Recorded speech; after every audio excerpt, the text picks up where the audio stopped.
Good morning everyone. कैसे हैं आप सभी? आई होप आप सभी लोग अच्छे होंगे, स्वस्थ होंगे और अपनी पढ़ाई भी अच्छे से शिद्दत और ईमानदारी के साथ कर रहे होंगे। मैं निकिता चौधरी स्वागत करती हूँ आप सभी का हमारे एग्जाम जर्नी परिवार में। आज के इस सेशन में, इस डेली करंट अफेयर्स के सेशन में हम लोग क्या कवर करेंगे? जी हाँ, हम लोग कल तक के करंट अफेयर्स के 10 इंपॉर्टेंट क्वेश्चंस को मात्र 10 मिनट में कवर करेंगे। तो शुरू करते हैं अपने सेशन को। और आज का उससे पहले जिन बच्चों ने अभी तक भी योद्धा मैगजीन नहीं खरीदी है, वो जाकर हमारे एग्जाम जर्नी एप्लीकेशन से ले सकता है। आज का हमारा पहला क्वेश्चन क्या है? Who has recently been appointed as a full-time member of Prime Minister Narendra Modi's Economic Advisory Council? क्या पूछा आपसे? आपसे पूछा कि अभी हाल ही में किसे प्रधानमंत्री मोदी की आर्थिक सलाहकार परिषद का पूर्णकालिक सदस्य नियुक्त किया गया है। तो ये किसको नियुक्त किया गया है? ये नियुक्त किया गया है संजय कुमार मिश्रा को। ये पहले ईडी के डायरेक्टर हुआ करते थे, अब ये क्या बन गए हैं? हमारे मोदी जी की सलाहकार, आर्थिक सलाहकार समिति के पूर्ण सदस्य बन गए हैं। यानी कि मोदी जी को या हमारी इंडियन गवर्नमेंट को इकोनॉमिक एडवाइस ये देंगे, है ना? अब ये जो इकोनॉमिक एडवाइजरी कमेटी है, इसके चेयरमैन कौन है? इसके चेयरमैन है इकोनॉमिस्ट सुमन बेरी। ठीक है।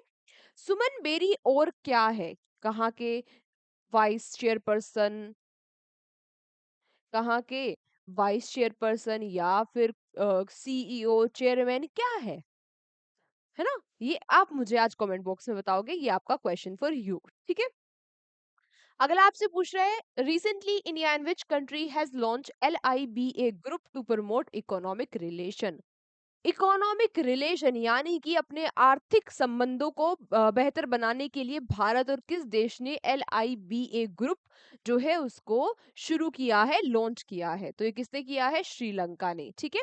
कि हम श्रीलंका और हम मिलकर अपने बिजनेस जो रिलेशंस है, अपने इकोनॉमिक ट्रेड रिलेशंस है, उनको बेहतर बना सके, क्योंकि श्रीलंका को पता है कि भाई हमारा टारगेट है 2075 तक का, 2075 तक का, कि हम वर्ल्ड की सेकेंड लार्जेस्ट इकोनॉमी बन जाए। ठीक है।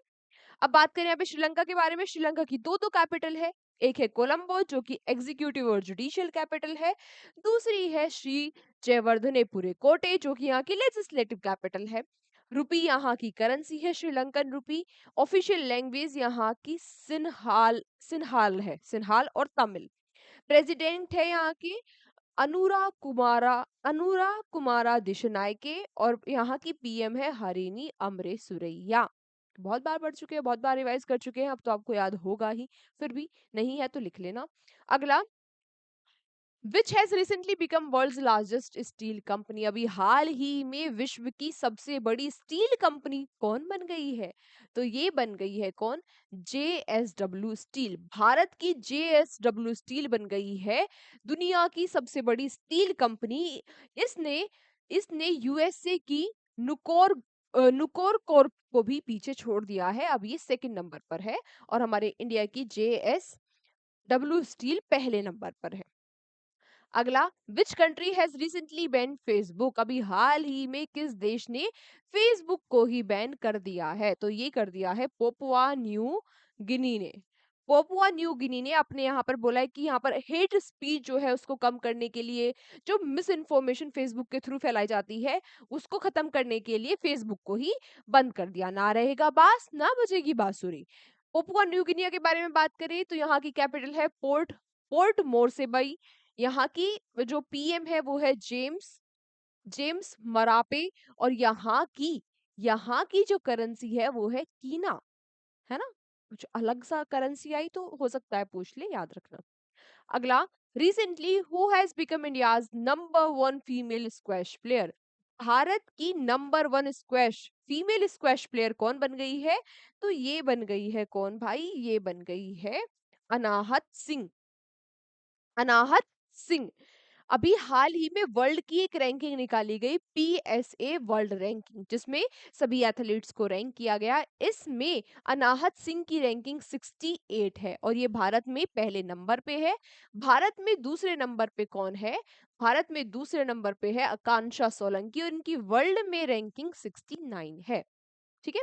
पहले जो आकांक्षा सोलंकी है ये नंबर 1 प्लेयर हुआ करती थी, पर इनको पीछे छोड़कर अब अनाहत सिंह बन गई है। अगला आपसे यहाँ से क्या क्वेश्चन पूछ लेगा, डायरेक्टली आपसे पूछ लेगा कि भाई ये किस स्पोर्ट से संबंधित है ना? हाँ, तो याद रखना। Recently, the Ministry of Rural Development has signed an agreement with whom to empower rural women youth in India. अभी हाल ही में जो ग्रामीण विकास मंत्रालय ने भारत में ग्रामीण महिलाओं युवाओं को सशक्त बनाने के लिए किसके साथ समझौता किया है? तो ये समझौता किया है हमारी रूरल डेवलपमेंट मिनिस्ट्री ने यूनिसेफ के साथ। यूनिसेफ क्या होता है? United Nation children's emergency fund.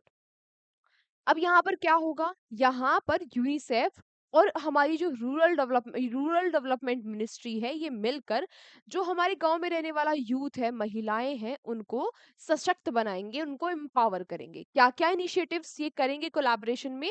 जैसे कि कंप्यूटर दीदी सेंटर बनाएंगे, दीदी की दुकान, है ना? यूथ हब बनाएंगे, यानी कि एक प्लेटफॉर्म देंगे जहां पर लोगों को अपॉर्चुनिटीज और स्किल मिलेगी।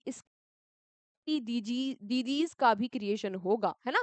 वुमन जो एंटरप्रेन्योर्स है उस इनिशिएटिव के द्वारा लखपति दीदीज का भी क्या करेंगे, ये उस पर भी काम करेंगे। बेसिकली जब हमारे युवाओं के पास, ग्रामीण महिलाओं के पास स्किल पहुंचेगी तो वो लखपति दीदी खुद ही बन जाएगी, खुद ही नए नए स्टार्टअप स्टार्ट कर लेगी, है ना?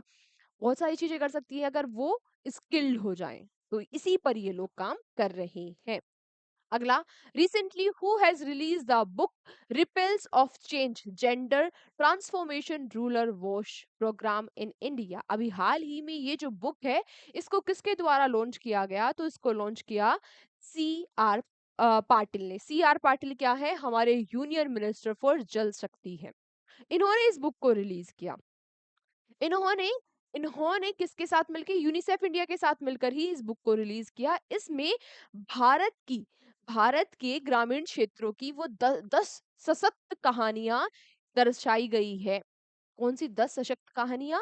वो 10 सशक्त कहानियां जो काम कर रही है स्वच्छ भारत, ग्रामीण क्षेत्र की वो 10 कहानियां हैं जो परिवर्तन के लिए काम कर रही है, जो चेंज ला रही है, काम कर रही है स्वच्छ भारत के लिए, जल शक्ति मिशन के लिए। ठीक है, उनके ऊपर ये कहानी है ताकि और लोग भी पढ़े और इंस्पायर हो। इसको लॉन्च अभी रिलीज किया गया है हमारे जल शक्ति मिनिस्टर के द्वारा। अगर आपसे पूछ रहा है which Indian player has recently announce his retirement from professional badminton.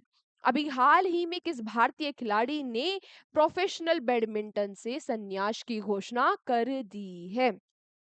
तो ये किसने की है? ये कर दी है किसने भाई? ये कर दी है बी सुमित रेड्डी ने।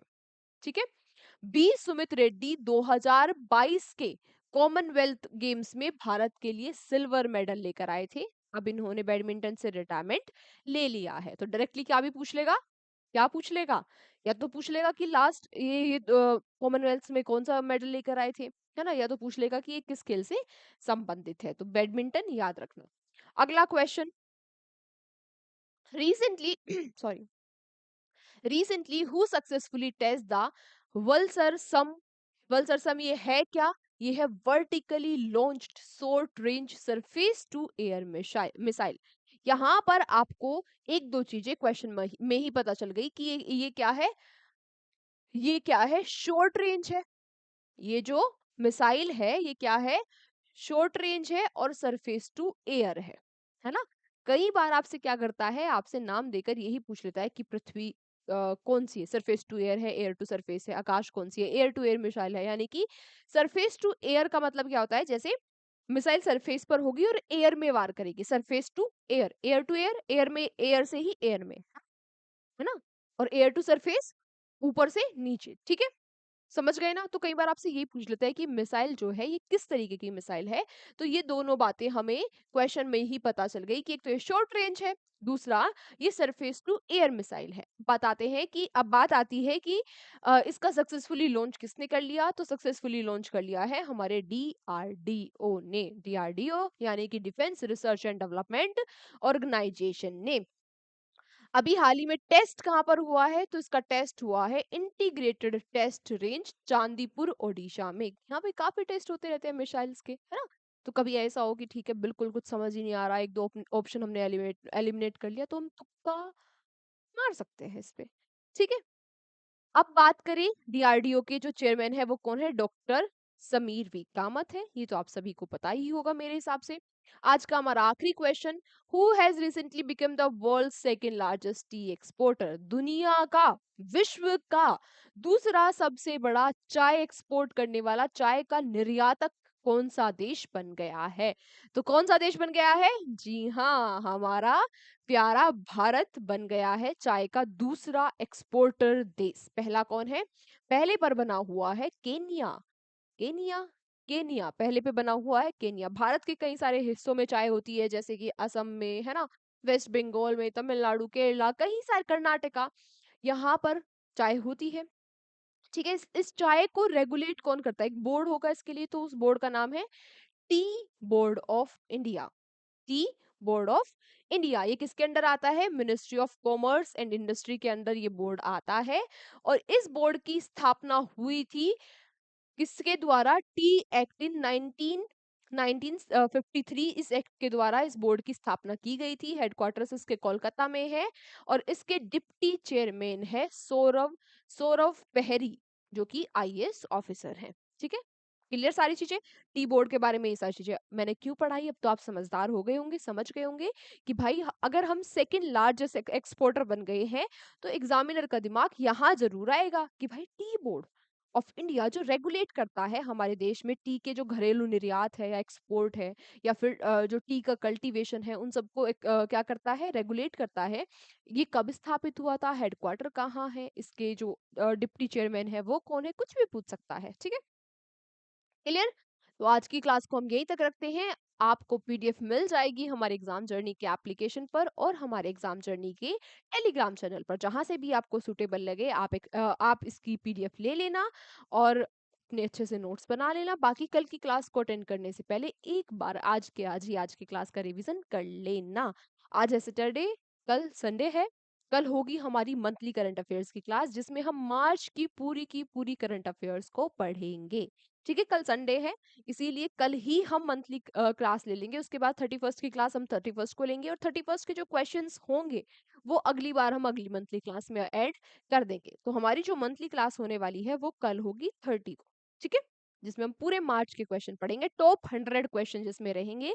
इसीलिए सभी बच्चे रिवीजन करके आना, सभी सही सही आंसर ही देना। ठीक है? मिलते हैं आपसे कल के सेशन में। लाइव सेशन रहेगा सुबह 8 बजे। मिलते हैं आपसे कल के सेशन में। अपना ध्यान रखिए। Take care. Bye bye.